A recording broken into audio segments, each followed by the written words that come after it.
সূরা আল আহকাফ। রহমান রহিম আল্লাহ তাআলার নামে। হামিম। আল্লাহ তাআলার কাছ থেকেই এ মহাগ্রন্থ আল কোরআনের অবতরণ, যিনি মহাপরাক্রমশালী ও প্রবল প্রজ্ঞাময়। আকাশমণ্ডলী ও জমিন এবং তাদের উভয়ের মাঝে যা কিছু রয়েছে, এর সব কিছু আমি একটি নির্ভুল লক্ষ্য ছাড়া সৃষ্টি করিনি, এবং এগুলো এক সুনির্দিষ্ট সময়ের জন্য পয়দা করেছি। কিন্তু এ মহাসত্যের অস্বীকারী ব্যক্তিরা যে যে জিনিস দিয়ে তাদের সতর্ক করা হয়েছিল তার থেকে মুখ ফিরিয়ে নেয়। হে নবী, তুমি তাদের বলো, তোমরা কখনো কি ভেবে দেখেছ, আর যাদের তোমরা আল্লাহর পরিবর্তে ডাকছ, আমাকে একটু দেখাও তো, তারা এই জমিনের কোনো অংশ কি নিজেরা বানিয়েছে, অথবা এই আকাশমণ্ডলী বানানোর কাজে তাদের কি কোনো ভূমিকা আছে? এর আগের কেতাবপত্র কিংবা সে সূত্র ধরে চলে আসা জ্ঞানের অন্য কোনো অবশিষ্ট প্রমাণ যদি তোমাদের হাতে মজুদ থাকে, তাহলে তাও এনে আমার কাছে হাজির করো, যদি তোমরা সত্যবাদী হও। তার চেয়ে বেশি বিভ্রান্ত আর কে হতে পারে যে আল্লাহ তাআলাকে বাদ দিয়ে এমন কাউকে ডাকে যে কিয়ামত পর্যন্ত ডাকলেও তার ডাকে সাড়া দিতে পারবে না। তারা তো তাদের ভক্তদের ডাক থেকে সম্পূর্ণ বেখবর। যখন গোটা মানব জাতিকে জড়ো করা হবে, তখন এরা তাদের দুশমনে পরিণত হয়ে যাবে এবং এরা তাদের ইবাদতও সম্পূর্ণ অস্বীকার করবে। যখন এদের কাছে আমার সুস্পষ্ট আয়াতসমূহ পড়ে শোনানো হয়, তখন কাফেররা সে সত্য সম্পর্কে বলে যা তখন তাদের সামনে এসে গেছে, এটা হচ্ছে সুস্পষ্ট জাদু। তারা কি একথা বলতে চায় সে রাসূল নিজে তা বানিয়ে নিয়েছে? তুমি তাদের বলো, হ্যাঁ সত্যি, যদি এমন কিছু আমি আল্লাহর নামে বানিয়ে পেশ করি, তাহলে আল্লাহর ক্রোধ থেকে আমার বাঁচানোর জন্য তোমরা তো কোনো ক্ষমতাই রাখো না।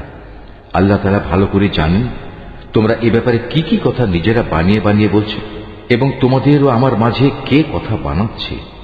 এ কথা সাক্ষ্য দেওয়ার জন্য আমারও তোমাদের মাঝে আল্লাহ তাআলাই যথেষ্ট। আল্লাহ তাআলা একান্ত ক্ষমাশীল ও পরম দয়ালু। তুমি বলো, রাসূলদের মাঝে আমি তো নতুন নই, আমি এও জানি না আমার সাথে কি ধরনের আচরণ করা হবে এবং তোমাদের সাথেই বা কি ব্যবহার করা হবে। আমি শুধু সেটুকুরই অনুসরণ করি যেটুকু আমার কাছে ওহী করে পাঠানো হয়, আর আমি তোমাদের জন্য সতর্ককারী বই কিছুই নই। তুমি আরো বলো, তোমরা কি কখনো এই কথা ভেবে দেখেছ, এই মহাগ্রন্থটা যদি আল্লাহর কাছ থেকে নাজিল হয়ে থাকে এবং তোমরা তা অস্বীকার করো, তাহলে এর পরিণাম কি হবে? অথচ এ ধরনের এক ব্যাপারে বনী ইসরায়েলের একজন সাক্ষী সেখানে সাক্ষ্য প্রদান করে তার উপর ঈমান এনেছে। তারপরেও তোমরা অহংকার করলে জেনে রেখো, আল্লাহ তাআলা কখনো সীমা লঙ্ঘনকারীদের সঠিক পথে পরিচালিত করেন না। যারা অস্বীকার করেছে তারা ঈমানদারদের সম্পর্কে বলে, যদি ঈমান আনার মাঝে সত্যিই কোনো কল্যাণ থাকত, তাহলে কতিপয় সাধারণ মানুষ আমাদের আগে এ পথে এগিয়ে আসত না। যেহেতু এরা নিজেরা পথের কোনো দিশা পায়নি, তাই অচিরেই তারা বলতে শুরু করবে, এ তো হচ্ছে একটি পুরনো মিথ্যা অপবাদ। এর আগে মানুষদের পথপ্রদর্শক ও আল্লাহর রহমত হিসেবে মুসার কেতাব তাদের কাছে মজুদ ছিল, আর এ কেতাব তো পূর্ববর্তী কেতাবের সত্যতাও স্বীকার করে। এটা এসেছে আরবি ভাষায়, যেন তা সীমা লঙ্ঘনকারীদের সাবধান করে দিতে এবং ন্যায় পরায়ণ ব্যক্তিদের সুসংবাদ দিতে পারে। যেসব মানুষ একথা বলে আল্লাহ তাআলাই হচ্ছেন আমাদের একমাত্র মালিক, অতঃপর তারা এর উপর অবিচল হয়ে দাঁড়িয়ে থাকে, তাদের জন্য নিঃসন্দেহে কোনো ভয় শঙ্কা নেই এবং তাদের কখনো উদ্বিগ্নও হতে হবে না।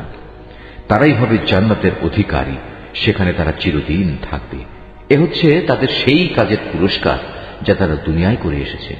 আমি মানুষকে আদেশ দিয়েছি সে যেন নিজের পিতামাতার সাথে ভালো ব্যবহার করে, কেননা তার মা তাকে অত্যন্ত কষ্ট করে পেটে ধারণ করেছে এবং অতি কষ্টে তাকে জন্ম দিয়েছে, এবং এভাবে তার গর্ভধারণকালে ও জন্মের পর তাকে দুধ পান করানোর দীর্ঘ 30টি মাস সময়, অতঃপর সে যৌবনে পরিণত বয়সের দ্বারে এসে হাজির হয় এবং একদিন সে 40 বছরে এসে উপনীত হয়। তখন সে বলে, হে আমার মালিক, এবার তুমি আমাকে সামর্থ্য দাও। তুমি আমার উপর শুরু থেকে যেসব অনুগ্রহ করে এসেছ এবং আমার পিতা মাতার উপর যে অনুগ্রহ তুমি করেছ, আমি যেন এর কৃতজ্ঞতা আদায় করতে পারি। সর্বোপরি আমি যেন এমন সব ভালো কাজ করতে পারি যার ফলে তুমি আমার উপর সন্তুষ্ট হবে। আমার সন্তান সন্ততিদের মাঝেও তুমি সংশোধন এনে দাও। অবশ্যই আমি তোমার দিকে ফিরে আসছি, আমি তো তোমার অনুগত বান্দাদেরই একজন। মূলত এরাই হচ্ছে সে মানুষ যারা দুনিয়ায় যেসব ভালো কাজ করে তা আমি যথাযথভাবে গ্রহণ করি, আর তাদের মন্দ কাজগুলো আমি উপেক্ষা করি। এরাই হবে সেদিন জান্নাতবাসীদের অন্তর্ভুক্ত। এদের কাছে প্রদত্ত আল্লাহর ওয়াদা যা সত্য প্রমাণিত হবে।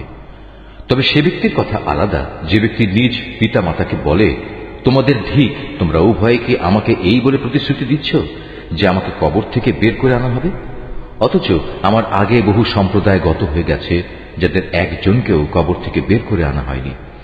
এ কথা শুনে পিতা মাতা উভয়েই আল্লাহর সাহায্য প্রার্থনা করে এবং সন্তানকে বলে, ও হে, তোমার দুর্ভোগ হোক, এখনো সময় আছে, আল্লাহ তাআলার উপর ঈমান আনো, আল্লাহর ওয়াদা অবশ্যই সত্য প্রমাণিত হবে। তারপরেও সে হতভাগা বলে, হ্যাঁ, তোমাদের এসব কথা তো অতীতকালের কিছু উপাখ্যান ছাড়া আর কিছুই নয়। এরাই হচ্ছে সেসব লোক যাদের উপর মানুষ ও জিনদের পূর্ববর্তী দলের মতো আল্লাহর শাস্তির বিধান অবধারিত হয়ে গেছে। এরা সবাই তাদের একই দলে সামিল হয়ে যাবে, আর এরা হচ্ছে ভীষণভাবে ক্ষতিগ্রস্ত।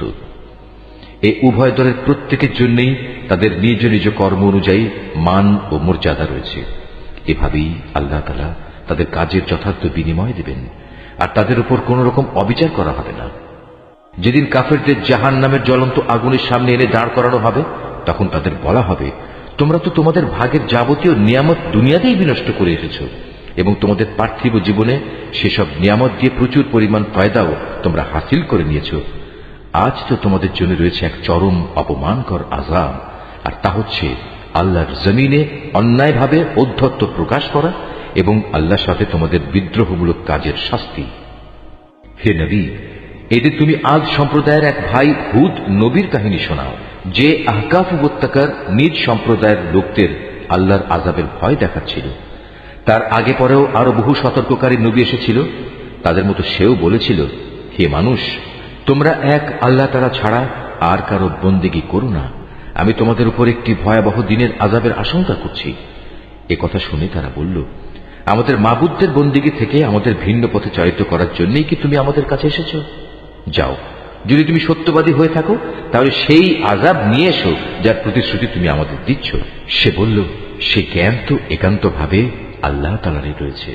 আমি তো শুধু সে কথাটুকুই তোমাদের কাছে পৌঁছে দিতে চাই, ঠিক যেটুকু দিয়ে আমাকে পাঠানো হয়েছে।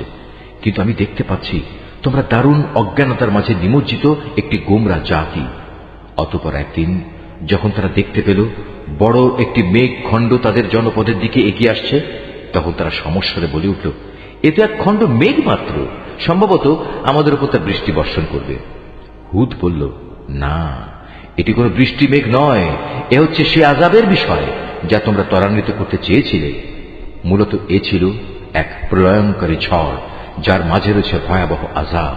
এ ঝড় আল্লাহর নির্দেশে সব কিছুই ধ্বংস করে দেবে। তারপর তাদের অবস্থা সত্যি এমন হলো যে তাদের বসত বাড়ি ছাড়া আর কিছুই দেখা গেল না। আমি এভাবেই অপরাধী জাতিসমূহকে তাদের কৃতকর্মের প্রতিফল দিয়ে থাকি। এই জমিনে প্রতিষ্ঠা লাভের জন্য তাদের যা যা আমি দিয়েছিলাম তা অনেক কিছুই তোমাদের দেইনি। শোনার জন্য আমি তাদের কান, দেখার জন্য চোখ ও অনুধাবনের জন্য হৃদয় দিয়ে রেখেছিলাম, কিন্তু তাদের সে কান, চোখ ও হৃদয় তাদের কোনোই কাজে আসেনি, কারণ তারা আল্লাহ তাআলার আয়াতসমূহকে অস্বীকার করতেই থাকল, যে আযাবের বিষয় নিয়ে তারা হাসি তামাশা করত। একদিন সত্যি সত্যি তা তাদের উপর এসে পড়ল।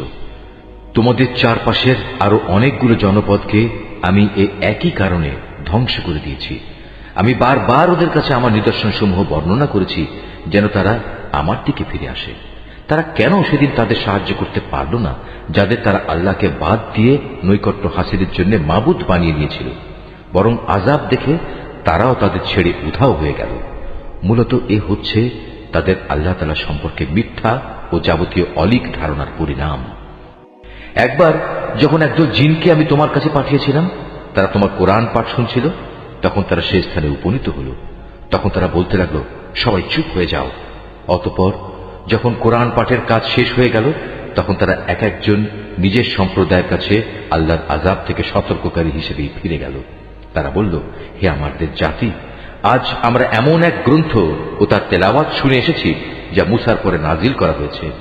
এই গ্রন্থ আগের পাঠানো সব গ্রন্থের সত্যতা স্বীকার করে। এই গ্রন্থটি সবাইকে সত্য ও সঠিক পথের দিকে পরিচালিত করে।